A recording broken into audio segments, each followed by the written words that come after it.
ನಿಜಕ್ಕೂ ಸಭ್ಯತೆಗೆ ರಾಯಭಾರಿ ಆಗಿದ್ದಂತ ಸರೋಜಾ ದೇವಿಯವರು ಇದೀಗ ಕಣ್ಣುಗಳ ದಾನ ಮಾಡೋ ಮುಖಾಂತರವಾಗಿ ಇನ್ನೊಂದು ರೀತಿಯಾಗಿ ಮಾದರಿಯಾಗಿದ್ದಾರೆ. ಇನ್ನು ಸರೋಜಾ ದೇವಿ ನಿಧನಕ್ಕೆ ನಟ ದರ್ಶನ್ ಕೂಡ ಸಂತಾಪವನ್ನ ಸೂಚಿಸಿದ್ದಾರೆ. ಸರೋಜಾ ದೇವಿ ವಿಧಿವಶರಾದ ಸುದ್ದಿ ತಿಳಿದು ದುಃಖ ಆಗಿದೆ. ಅವರ ಆತ್ಮಕ್ಕೆ ಚಿರಶಾಂತಿ ಕೋರ್ತೀನಿ. ಕುಟುಂಬದವರು ಅಭಿಮಾನಿಗಳಿಗೆ ನೋವನ್ನ ಭರಿಸುವಂತ ಶಕ್ತಿ ನೀಡ್ಲಿ, ನೋವು ಭರಿಸುವ ಶಕ್ತಿ ನೀಡ್ಲಿ ಅಂತ ಪ್ರಾರ್ಥಿಸ್ತೀನಿ ಅನ್ನೋದಾಗಿ ದರ್ಶನ್ ಸಂತಾಪವನ್ನ ಸೂಚಿಸಿದ್ದಾರೆ.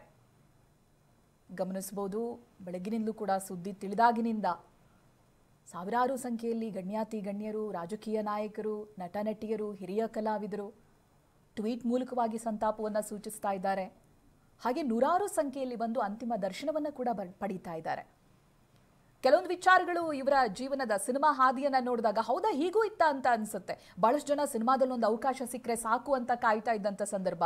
ಸರೋಜಾ ದೇವಿಯವರು ಮೊದಲ ಅವಕಾಶದ ನಂತರ ಇನ್ನೊಂದು ಸಿನಿಮಾ ಮಾಡಬೇಕಾದ್ರೆ ಅಮ್ಮನ ಬಳಿ ತುಂಬಾ ರಿಕ್ವೆಸ್ಟ್ ಮಾಡ್ಕೊಂಡಿದ್ರಂತೆ, ನನಗೆ ಸಿನಿಮಾ ಬೇಡ, ದಯವಿಟ್ಟು ನನ್ನ ಬಿಟ್ಬಿಡಿ, ಸಿನಿಮಾ ಮಾಡೋದಿಲ್ಲ ನಾನು ಅಂತ.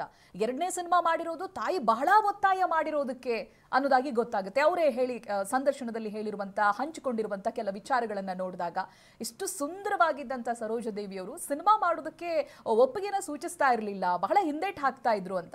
ಮೊದಲ ಸಿನಿಮಾಗೆ ನ್ಯಾಷನಲ್ ಅವಾರ್ಡ್ ಬಂದ ನಂತರ ಅಫ್ಕೋರ್ಸ್ ಡಿಮಾಂಡ್ ಕೂಡ ಹೆಚ್ಚಿರುತ್ತೆ, ಸಾಕಷ್ಟು ಜನ ಮುಂದೆ ಬರ್ತಾರೆ, ಇವರು ನಾಯಕಿಯಾಗಿ ನಮ್ಮ ಸಿನಿಮಾದಲ್ಲಿ ನಟಿಸಬೇಕು ಅಂತ. ಬಟ್ ಸರೋಜಾ ದೇವಿ ಅವರಿಗೆ ಆಸಕ್ತಿ ಇರಲಿಲ್ಲ. ತಾಯಿ ಬಹಳ ಫೋರ್ಸ್ ಮಾಡಿ ಇದೊಂದು ಸಿನಿಮಾ ಮಾಡ್ಬಿಡಮ್ಮ ಅಂತ ಹೇಳಿ ಒತ್ತಾಯಪೂರ್ವಕವಾಗಿ ಸಿನಿಮಾಗಳನ್ನ ಮಾಡಿಸಿದ್ರು. ಆ ನಂತರದಲ್ಲಿ ರೆಕಾರ್ಡ್ ಮೇಲೆ ರೆಕಾರ್ಡ್ ಮಾಡಿದ್ರು. ಅವರ ಮನೆ ಅಡ್ರೆಸ್ಗೆ ಈ ಅವಾರ್ಡ್ಗಳು ಹುಡ್ಕೊಂಡು ಬರೋ ರೀತಿಯಾಗಾಯಿತು. ಪದ್ಮಶ್ರೀ ಪ್ರಶಸ್ತಿ, ನ್ಯಾಷನಲ್ ಅವಾರ್ಡ್ಗಳು, ಎರಡ ಅವಾರ್ಡ್ಗಳನ್ನು ಸ್ವೀಕರಿಸಿರೋದು. ಕನ್ನಡದಲ್ಲೂ ಮನೆ ಮಾತಾಗ್ತಾರೆ, ತೆಲುಗಿನಲ್ಲಿ ತುಂಬಾ ಚೆನ್ನಾಗಿದ್ದಾರೆ ಈ ಹೀರೋಯಿನ್, ಇವರನ್ನು ಹಾಕೊಂಡು ಸಿನಿಮಾ ಮಾಡಬೇಕು ಅಂತ ನಿರ್ದೇಶಕರು, ನಿರ್ಮಾಪಕರು ಎಲ್ಲರೂ ಕೂಡ ಮುಂದಾಗ್ತಾ ಇದ್ರು. ಆ ರೀತಿಯಾದಂಥ ಒಂದು ಅದ್ಭುತವಾದಂಥ ಸಿನಿ ಜರ್ನಿಯನ್ನ ತೋರಿಸ್ಕೊಟ್ಟಿದ್ದಾರೆ ಸರೋಜಾ ದೇವಿಯವರು. 60 ಸಿನಿಮಾ ನಾಯಕಿಯಾಗಿ, ಮತ್ತೊಮ್ಮೆ ಹೇಳಬೇಕು, ಅದು ಸ್ಮಾಲ್ ನಂಬರ್ ಅಲ್ಲ. ಆ ರೀತಿಯಾಗಿ ಒಂದು ಸಿನಿ ಜರ್ನಿಯನ್ನ ಕಾಪಾಡ್ಕೊಳ್ಳೋದಕ್ಕೆ ಸಾಧ್ಯನೇ ಇಲ್ಲ, ಅಷ್ಟು ಸುಲಭನೂ ಅಲ್ಲ. ಅಂಥದ್ದನ್ನ ಮಾಡಿ ತೋರಿಸಿದ್ದಾರೆ.